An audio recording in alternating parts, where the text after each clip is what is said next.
ناظرین، بریک سے پہلے ہم بات کر رہے تھے ڈاکٹر پرویز محمود ہاشمی کے ساتھ آرتھرائٹس کے متعلق. آئیے بات چیت کا سلسلہ آگے بڑھائیں. ڈاکٹر صاحب، بات پہنچی تھی جوائنٹ ریپلیسمنٹ تک. زیادہ تر کون سے جوائنٹس ریپلیس کیے جاتے ہیں؟ دیکھیں، سب سے جو کامن اس وقت جوائنٹ ریپلیسمنٹ ہو رہی ہے وہ ہے نی جوائنٹ کی. اس کے بعد دوسرا جوائنٹ جو ہے وہ ہپ جوائنٹ ہے، پھر شولڈر، ایلبو، رسٹ اور لاسٹ میں اینکل جوائنٹ. اور اس کے علاوہ اسمال جوائنٹس جو ہینڈس کے ہیں انہیں ہم ایم پی جوائنٹس جو کہتے ہیں. یہ روماٹائڈ آرتھرائٹس میں اسی طرح جو پی خراب پی ہوتے ہیں، جوائنٹ جو خراب ہو جاتے ہیں، یہ ریپلیسمنٹ کی جاتی ہے. ان کی بھی ریپلیسمنٹ ہو جاتی ہے؟ جی، ان کی بھی ریپلیسمنٹ ہوتی ہے، اسمال جوائنٹس کی بھی. اسی طرح رسٹ کا جوائنٹ ہے، اس کی ریپلیسمنٹ ہوتی ہے. ایلبو، شولڈر، جو 3 میجر جوائنٹ سب سے زیادہ ریپلیسمنٹ ہوتے ہیں، سب سے زیادہ نی، پھر ہپ اور اس کے بعد شولڈر جوائنٹ. جوائنٹ ریپلیسمنٹ ہے کیا؟ جوائنٹ ریپلیسمنٹ یہ ہے کہ جوائنٹ کے آپ کو پتہ ہے 2 کمپوننٹ ہیں. ایک ہوتا ہے کنکیو اور ایک کنویکس. جی. تو کنکیو جو ہے اس میں کنکیوٹی ہے، وہ گلائی والی ہوتی ہے، اور دوسری طرف جسے کہتے ہیں نا ball and socket type motion ہو رہی ہوتی ہے. تو کنکیوٹی والے کمپوننٹ کو بھی چینج کرتے ہیں، اور دوسری طرف جو بالٹ کا کمپوننٹ ہے وہ بھی چینج کرتے ہیں، تو اس کی موشن بحال ہو جائے. لیکن دونوں طرف میٹل نہیں ہوتی. جو دونوں کی بیس ہوتی ہے کنکیوٹی کی اور جو دوسری طرف بال ہے، وہ تو بیسیکلی ہوتی ہے دونوں طرف الائے مٹیریل، ٹائٹینیم یا کوبالٹ کرومیم کا مٹیریل ہوتا ہے. لیکن دونوں کے درمیان میں جو کنکیو سرفیس ہوتی ہے اس میں ایک پلاسٹک کا اسپیشل کمپوننٹ ڈالا جاتا ہے جسے ہم پولی ایتھیلین کہتے ہیں. تو جب یہ میٹل کا کمپوننٹ الائے مٹیریل اس پلاسٹک کے کمپوننٹ کے ساتھ ٹکراتا ہے تو اس کی جو فرکشن پیدا ہوتی ہے آلموسٹ نارمل جوائنٹ کے ایکویلنٹ ہوتی ہے. تو اس سے موشن پروڈیوس ہوتی ہے. اور دوسرا جو آبجیکٹیو یہ ہے، جب جوائنٹ ریپلیسمنٹ اس سٹیج پہ ہم ایڈوائز کرتے ہیں جب مریض کا چلنا پھرنا کم ہو جائے، روٹین ایکٹیویٹی نہ ہو پا رہی ہو، اور بستر سے لگنے کا خدشہ ہو. جوائنٹ ریپلیسمنٹ کرنے سے ایک تو ٹانگ کی یا بازو کی الائنمنٹ سب سے پہلے سیدھی کی جاتی ہے، اور اس کو ہم یہ کہتے ہیں کہ سافٹ ٹیشو بیلنسنگ کی جائے، اس کے لیگامنٹ ان کی بیلنسنگ کی جائے، جوائنٹ کو ایک نارمل میکینیکل ایکسس میں ڈالا جائے. یہ بڑا امپورٹنٹ کنسیپٹ ہے. اور جوائنٹ جب ہم ڈالتے ہیں، مثلا میں نی جوائنٹ کی بات کرتا ہوں، یہ میں ماڈل آپ کو دکھاتا ہوں. اس میں اگر آپ دیکھیں تو اوپر والا جو کمپوننٹ ہے، اس میں اگر آپ دیکھیں گے تو یہ فیمر ہے، نیچے ٹیبیا ہے، یہ نی کیپ ہے. میں نی کیپ کو ہٹا دیتا ہوں، اوپر والے کمپوننٹ کو میں اتاروں تو یہ والا جو کمپوننٹ ہے اس کو ہم فیمرل کمپوننٹ کہتے ہیں. جی. اس کو آپ دیکھ سکتے ہیں، اور یہ اسی طرح ہی ہوتا ہے. بون کے کٹس بالکل ایڈنٹیکل اسی طرح بنتے ہیں. جو وورن آؤٹ پورشن ہے وہ نکال کے پھر اسے بون سیمنٹ اس کے اوپر رکھتے ہیں، اور بون سیمنٹ سے اسے آپ فکس کر دیتے ہیں. جب اسے آپ فکس کر دیتے ہیں تو اس کو میں ڈسلوکیٹ کر لیتا ہوں، اور نیچے اسی طرح یہ ٹیبیا ہے جو دوسری بون ہے، اس میں نیچے بلو کلر کی جو لائننگ ہے یہ میٹل کا کمپوننٹ ہے، اور جو وائٹ کلر کا کمپوننٹ ہے یہ پلاسٹک کا کمپوننٹ جو آپ نے بتایا تھا کہ جس سے پولی ایتھیلین ہے. جی. اب اس سے جب ریپلیسمنٹ کرنے کے بعد ہم اسی طرح جو نی کیپ کا کمپوننٹ ہے اس کو اگر آپ دیکھیں گے تو اس کی بھی انڈر نیتھ سرفیس کو پلاسٹک کے کمپوننٹ سے ریپلیس کیا جاتا ہے. اور یہ ریپلیس کرنے کے بعد امیڈیٹلی ہم اس کی موشن شروع کرا سکتے ہیں. ٹھیک ہے، یہ موو ہو رہا ہے، یہ ایکسٹینڈ ہو رہا ہے پوری طرح، اور یہ موو ہو رہا ہے. یہ ریپلیسمنٹ میں بھی کچھ چینجز آئی ہیں وقت کے ساتھ ساتھ، جسے میں ایڈوانسز کہوں گا.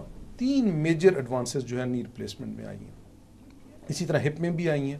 ایک تو یہ ہے کہ آج کل ہپ اور نی دونوں سملٹینسلی ایک ہی بیہوشی میں ہم دونوں بدلتے ہیں، ہپ جوائنٹ بھی اور نی جوائنٹ بھی. ٹائم اس میں دونوں کے بدلنے میں 3 سے 4 گھنٹے لگتے ہیں، لیکن دونوں جوڑ آرام سے بدلے جاتے ہیں. دوسری امپورٹنٹ چیز یہ ہے کہ پہلے انسین لگتا تھا بڑا لمبا، کوئی 20-25 سینٹی میٹر کا. اب انسین ہوتا ہے 8 سے 10 سینٹی میٹر کا چھوٹا، اسے منی انسین کہتے ہیں. اور یہ سارے لوگ ٹرینڈ نہیں ہیں، یہ میری ایک سب اسپیشلٹی ہے کہ میں منی انسین سے کوئی 10 سینٹی میٹر کے انسین سے جوائنٹ ریپلیسمنٹ کرتا ہوں. وہ اندر کی طرف تھوڑا لگتا ہے کٹ، جی، اور اس سے آپ نی ریپلیسمنٹ کر دیتے ہیں. اچھا، اس ٹیکنیک سے یہ ہوا ہے منی انسین سے کہ آپ کو آپریشن کے بعد درد کم ہوتا ہے، آپ کی ریکوری بڑی جلدی ہوتی ہے. دوسرا، کٹ چھوٹا ہونے کی وجہ سے جو سامنے تھائی کا مسل ہے جسے ہم کوارڈیسیپس مسل کہتے ہیں، اس میں کٹ چھوٹا لگتا ہے، اس کی پاور کمپرومائز نہیں ہوتی، اور مریض جلدی واکنگ ایڈ سے، واکر سے یا سٹک سے جان چھڑوا لیتا ہے 4-6 ہفتے میں. دوسری امپورٹنٹ چینج جو وقت کے ساتھ آئی ہے وہ امپلانٹ کے ڈیزائن میں ہے، اور اس میں یہ ہوا ہے کہ نی کی فلیکشن امپروو کرنے کے لیے امپلانٹ کا ڈیزائن چینج ہوا ہے. اس میں کافی ساری چینجز آئی ہیں. اسی بیس پہ اب کہتے ہیں کہ یہ جینڈر اسپیسیفک فیمیلز کے لیے جو ہے نا وہ جوائنٹ بنایا گیا تاکہ فیمیل نیچے بیٹھ سکیں، اسکواٹ کر سکیں. لیکن یہ ایک آنیسٹلی اسپیکنگ سب لوگوں کو پتہ ہونا چاہیے کہ جینڈر اسپیسیفک بھی ڈالیں تو ایسا نہیں ہے کہ وہ مہینے 1.5 مہینے میں نیچے بیٹھ سکیں گی، اسکواٹ کر سکیں گی. ان کو نیچے بیٹھنے کا عمل جو ہے 3-4 مہینے کے بعد گین ہوتا ہے. نیچے لوگ بیٹھ سکتے ہیں لیکن ہم خود منع کرتے ہیں اسکواٹ کرنے سے, آلتی پالتی مار کے بیٹھنے سے. اس کی ریزن ہے جس طرح قدرتی جوڑ گھستا ہے مصنوعی جوڑ بھی گھستا ہے, اور مصنوعی جوڑ اسکواٹ کرنے سے اس میں ویئر اینڈ ٹیئر کا ایلیمنٹ زیادہ ہوتا ہے, اس لیے ہم منع کرتے ہیں کہ آپ اوکیجنلی تو اسکواٹ کر سکتے ہیں لیکن روٹین میں اسکواٹ نہ کریں, اپنی نماز کرسی پہ بیٹھ کے پڑھیں.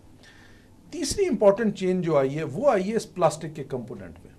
جس طرح نیچرل جوائنٹ میں ویئر اینڈ ٹیئر ہوتی ہے, اس کی سموتھ سرفیس چکنائی والی گھستی ہے عمر گزرنے کے ساتھ ساتھ, اسی طرح اس جوڑ کی خاص عمر ہے. اس میں جو پلاسٹک کا کمپوننٹ ہے جسے ہم پولی ایتھیلین کہتے ہیں, اس میں ویئر اینڈ ٹیئر ہوتی ہے اور اس کا لائف سپین 10-12 سال رہا ہے.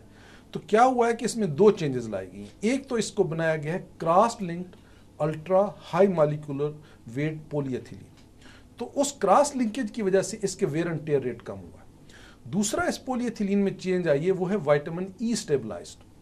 وائٹامن ای جو ہے وہ ایز این اینٹی آکسیڈنٹ کے طور پہ یوز ہوتا ہے, تو اس کی آکسیڈیشن کو پریونٹ کرتا ہے, تو اس میں ویئر اینڈ ٹیئر رک جاتی ہے.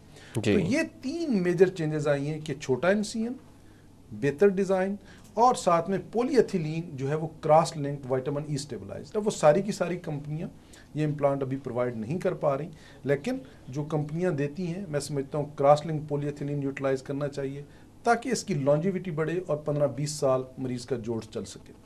آپ کو پتا ہے کہ یہ جوڑ بوڑھے لوگوں میں ڈالا جاتا ہے, یوزولی 55-60 کی ایج میں ہوتے ہیں, تو یہ لوگ اپنے ساتھ لے جاتے ہیں. اب آ جاتا ہے کہ آپریشن کی, جیسے میں نے کہا کہ ایک اسپیسیفک انڈیکیشن ہے, اس کی ایک کاسٹ ہے اچھی خاصی, اور یہ کاسٹ ویری کرتی ہے, کوئی 130 سے لے کے 185 تک مختلف کمپنیاں پرووائڈ کرتی ہیں جو امپلانٹ, اور ڈفرینٹ لوگ ڈفرینٹ کمپنیوں کے امپلانٹ یوٹیلائز کرتے ہیں ڈپینڈنگ اپان کہ ان کی ٹریننگ کیسی ہوئی ہے. لیکن امپورٹنٹ چیز یہ ہے کہ سافٹ ٹیشو بیلنسنگ اور اس امپلانٹ کی الائنمنٹ جو ہے وہ ٹھیک پوزیشن میں رکھی جائے, تو اس کا آؤٹ کم بہت اچھا نکلتا ہے.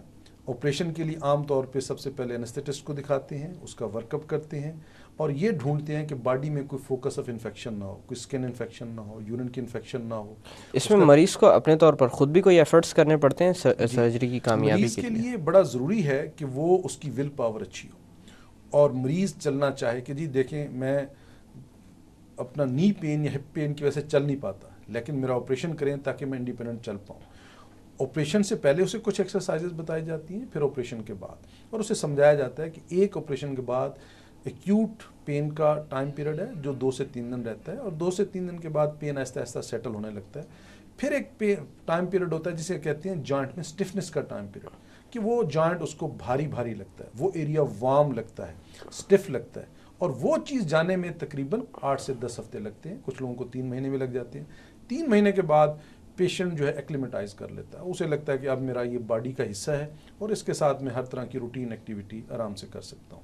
جی ڈاکٹر صاحب یہاں پہ تھوڑی دیر کے لیے باتوں کا سلسلہ روکتے ہیں. ناظرین وقت ہوا ایک چھوٹی سی کمرشل بریک کا, بریک سے واپس آ کر آرتھرائٹس کے متعلق مزید بات کی جائے گی. Don't go any where.